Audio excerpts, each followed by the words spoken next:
Hello student, today we have learned about nursing process related to pediatric nursing.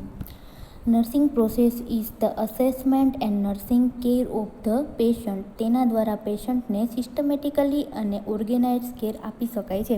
એટલે કે nursing process છે શું છે તો કે એક અસેસમેન્ટ છે અને એક નર્સિંગ કેર છે તેના દ્વારા પેશન્ટને પ્રોવાઈડ કરવામાં આવે છે અને તેના દ્વારા પેશન્ટને એક સિસ્ટમેટિકલી અને ઓર્ગેનાઇઝ એટલે કે એકદમ સારી રીતે સિસ્ટમેટિકલી સ્ટેપ બાય સ્ટેપ ગોઠવેલી છે એ કેર આપી શકાય છે. નર્સિંગ પ્રોસેસ દ્વારા પેશન્ટના પ્રોબ્લેમ સિસ્ટમિક મેનર દ્વારા નક્કી કરી શકાય છે. તે સોલ્વ કરવા માટે પ્લાનિંગ કરવામાં આવે છે, ત્યારબાદ પ્લાન મુજબ ઇમ્પ્લિમેન્ટ કરવામાં આવે છે અને છેલ્લે ઇવાલ્યુએશન કરવામાં આવે છે. ઇવાલ્યુએશન કરવાથી તેની ઇફેક્ટ કેવી છે વગેરે નક્કી કરી શકાય છે. તે plan client centred, problem oriented, goal directed, dynamic અને કન્ટિન્યુઅસ પ્રોબ્લેમ દર્શાવે છે. એટલે કે નર્સિંગ પ્રોસેસની અંદર આપણે સૌથી પહેલાં સારી મેનરની અંદર પેશન્ટના જે બેઝિક નીડ છે અથવા તો તેના જે કાંઈ પણ પ્રોબ્લેમ છે તેને આપણે આઈડેન્ટિફાઈ કરી શકીએ છીએ અને એક સિસ્ટમેટિક મેનરથી આપણે તેને સોલ્વ કરી શકીએ છીએ અને તેને સોલ્વ કરવા માટેના આપણે સ્ટેપ બાય સ્ટેપ સિસ્ટમેટિકલી એના પ્લાનિંગ ગોઠવી શકીએ છીએ અને આપણે જે કંઈ પણ પ્લાન બનાવીએ તેના પ્રોબ્લેમને સોલ્વ કરવા માટેનો એનું પછી ઇમ્પ્લિમેન્ટેશન કરવાનું હોય છે. ઇમ્પ્લિમેન્ટેશન કરવું એટલે કે જે પ્રમાણે આપણે પ્લાન બનાવ્યો છે તેને ફોલો કરવો અને એ પ્લાન મુજબ આપણે ઇમ્પ્લિમેન્ટ કરીએ, તે જે પ્લાનિંગ કરેલું છે તે પ્રમાણે વર્ક કરીએ અને છેલ્લે તેનું ઇવાલ્યુએશન કરવામાં આવે છે. ઇવાલ્યુએશન કરવું એટલે કે જે કંઈ પણ આપણે પ્લાન છે જે કાર્યરત કરેલો પેશન્ટની કેર માટે, તો એ પ્લાનથી પેશન્ટને કયા બેનિફિટ્સ થાય છે એટલે કે એની ઉપર શું ઇફેક્ટ આવી, એ પ્લાનથી સારી પોઝિટિવ ઇફેક્ટ આવી છે પેશન્ટની કે નેગેટિવ ઇફેક્ટ આવી છે તેનું આપણે ઇવાલ્યુએશન કરવાનું એટલે કે એને ચેક કરવાનું રહે છે કે આપણો પ્લાન છે એ કારગત નીવડ્યો કે નહીં.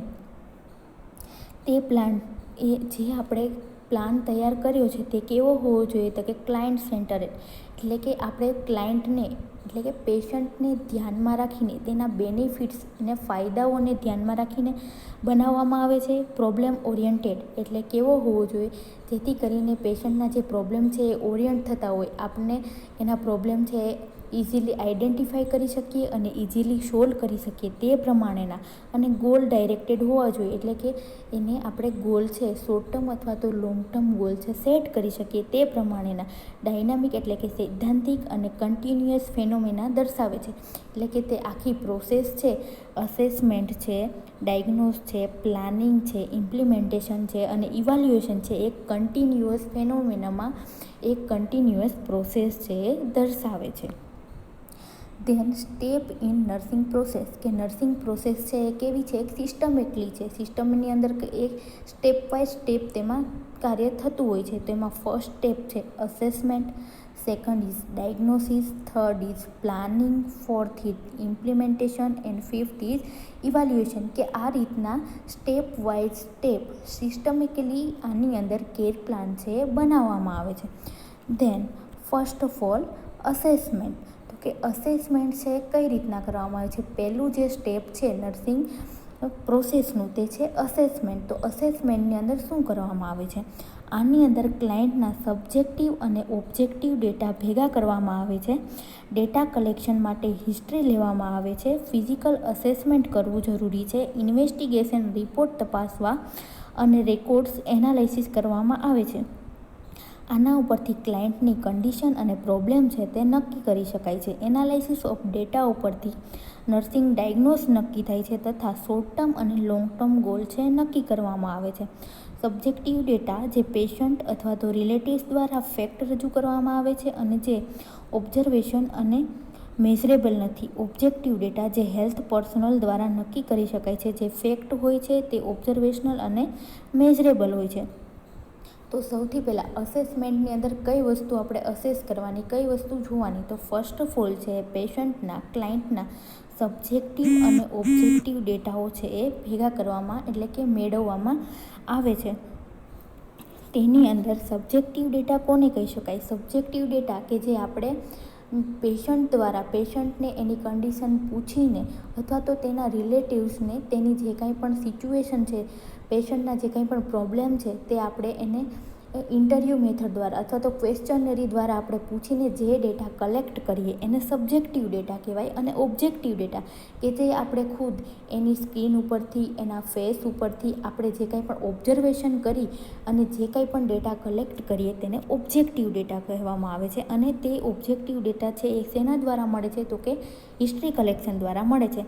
હિસ્ટ્રી કલેક્શનની અંદર કઈ કઈ વસ્તુ આવશે? તો કે first of all basic history, કે ભાઈ name of the patient, address of the patient, education of the patient, occupation of the patient, education of the patient, address of the patient, એ બધી હિસ્ટ્રીની અંદર આવશે.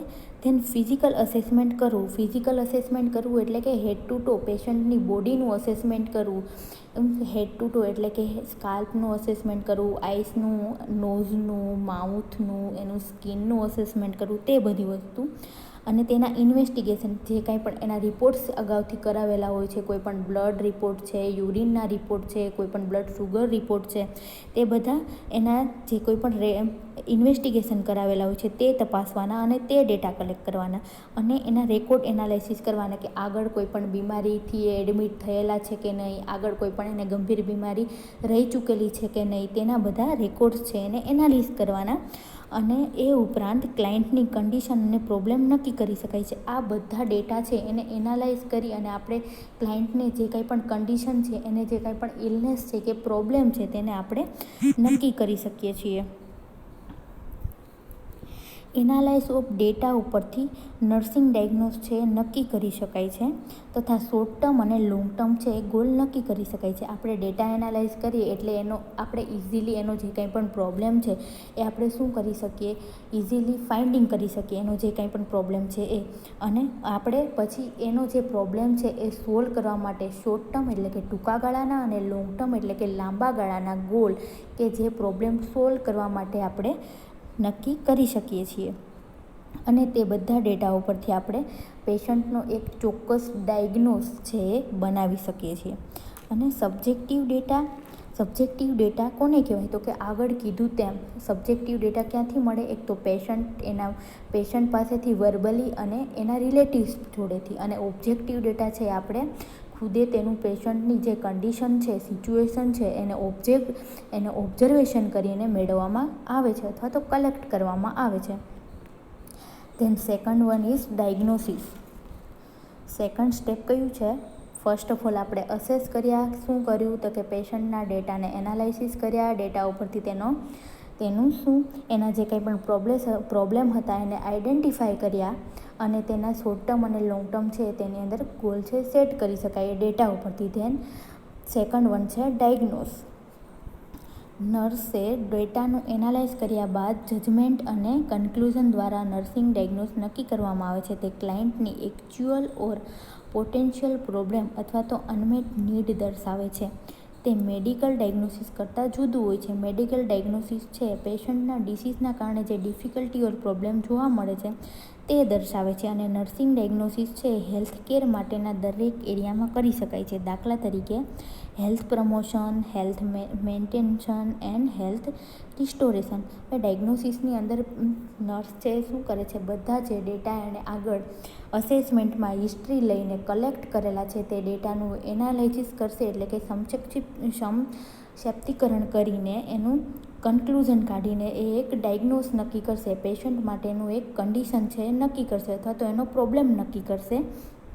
અને તે જે નર્સ જે ડાયગ્નોસિસ બનાવે છે તે કેવા હોય છે? પેશન્ટની નીડ ઉપર આધાર રાખે છે, પેશન્ટની જરૂરિયાત ઉપર આધાર રાખે છે અને તે મેડિકલ ડાયગ્નોસિસ કરતાં અલગ હોય છે. મેડિકલ ડાયગ્નોસિસની અંદર પેશન્ટની જે ઇલનેસની કન્ડિશન છે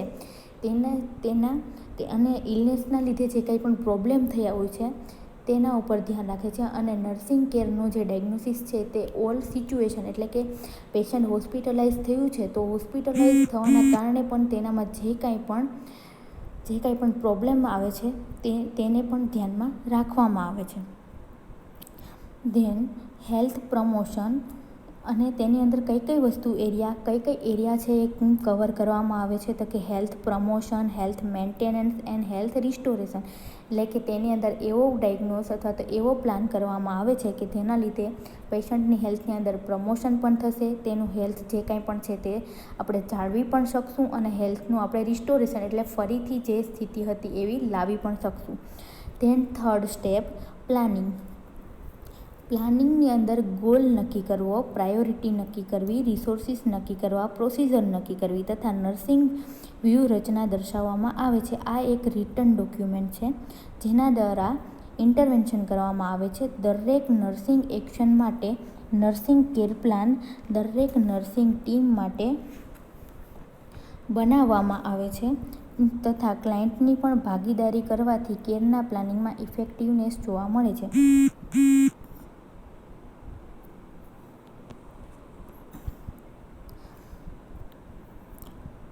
પ્લાનિંગની અંદર ગોલ નક્કી કરવામાં આવે છે કે શેનું પ્લાનિંગ કરવામાં આવે છે, તો કે જે કાંઈ પણ પેશન્ટ છે એના પ્રોબ્લેમ છે એને એલ્યુમિનેટ કરવા માટે ગોલ નક્કી કરવામાં આવે છે કે પેશન્ટનો પ્રોબ્લેમ છે એ સોલ્વ કરવા માટે. અને એ ગોલ કઈ રીતના નક્કી કરવામાં આવે છે, પેશન્ટની પ્રાયોરિટી નક્કી કરીને. પ્રાયોરિટી એટલે કે પહેલાં કયો પ્રોબ્લેમ છે એ સોલ્વ કરવાથી પેશન્ટ છે એ કમ્ફર્ટ છે એ અનુભવશે, એ રીતના પ્રાયોરિટી વાઇઝ નક્કી કરવામાં આવે છે. રિસોર્સિસ નક્કી કરવામાં આવે છે અને પ્રોસિજર કે કઈ પ્રોસિજર કરવાથી છે વધારે બેનિફિટ રહેશે તે આખી વ્યૂહરચના છે બનાવવામાં આવે છે. અને તે પ્લાનિંગ છે એ કેવું હોય છે, સ્ટેપ બાય સ્ટેપ પ્રાયોરિટી પ્રમાણે એક રિટન ડોક્યુમેન્ટ છે જેના દ્વારા ઇન્ટરવેન્શન કરવામાં આવે છે. કે તેનું શું કરવામાં આવે છે, ઇન્ટરવેન્શન કરવામાં આવે છે. દરેક નર્સિંગ એક્શન માટે નર્સિંગ કેર પ્લાન દરેક નર્સિંગ ટીમ માટે બનાવવામાં આવે છે તથા ક્લાયન્ટની પણ ભાગીદારીથી કેરના પ્લાનિંગમાં ઇફેક્ટિવનેસ જોવા મળે છે. એટલે તેની અંદર શું થાય છે, જે કાંઈ પણ નર્સિંગ એક્શન હોય છે કે કેર પ્લાન હોય છે બધી ટીમ માટે, આખી હેલ્થ કેર ટીમ માટે અને નર્સિંગ ટીમ માટે બનાવવામાં આવે છે. અને જો એ પ્લાનની અંદર પેશન્ટ પર પોતાનું પરફોર્મન્સ બતાવશે તો તે પ્લાનની એ ઇફેક્ટિવનેસ છે એ સારી રહેશે. Than fourth, implementation. ઇમ્પ્લિમેન્ટેશન એટલે કે કોઈ પણ જે આપણે પ્લાન બનાવ્યો છે તેને હવે કાર્યરત કરવાનો ટાઈમ આવ્યો, તેને ઇમ્પ્લિમેન્ટેશન કહેવાય છે. ગોલ મેળવવા માટે જે પ્લાન બનાવેલ છે તેને એક્શનમાં મૂકવામાં આવે છે. તેની અંદર પરફોર્મન્સ, અસિસ્ટન્ટ અને assignment of the nursing action અને પ્લાનમાં કેરનું કમ્પ્લીશન વગેરેનો સમાવેશ થાય છે. આની અંદર ડિસિઝન મેકિંગ છે કે નહીં તથા ક્લાયન્ટ, નર્સ અને ટીમ મેમ્બર વચ્ચે ઓબ્ઝર્વેશન અને કમ્યુનિકેશન પણ જોવા મળે છે. દરેક એક્ટિવિટી સારી થાય તે માટે up to date correct knowledge, skill અને કમ્પિટન્સી જરૂરી છે. જ્યારે નર્સિંગ એક્શન કમ્પ્લીટ થાય, ક્લાયન્ટ્સ રિએક્શન પૂર્ણ કરવામાં આવે, ચિલ્ડ્રનની કેર માટે પેરેન્ટ્સની ભાગીદારી પણ જરૂરી છે. હવે આગળથી જે કાંઈ પણ ફર્સ્ટ ઓફ ઓલ આપણે શું કર્યું, અસેસમેન્ટની અંદર ડેટા કલેક્ટ કર્યા, ડેટા કલેક્ટ કરીને એનો પ્રોબ્લેમ આઈડેન્ટિફાઈ કર્યો, એનો ડાયગ્નોસ બનાવ્યો, એ ડાયગ્નોસ પરથી એને જે કાંઈ પણ પ્રાયોરિટી વાઇઝ એનું પ્લાનિંગ બનાવ્યું અને જે કાંઈ પણ પ્રોબ્લેમ સોલ્વ કરવા માટે આપણે પ્લાન બનાવેલો છે હવે એને ઇમ્પ્લિમેન્ટ એટલે કે કાર્યરત કરવાનો છે.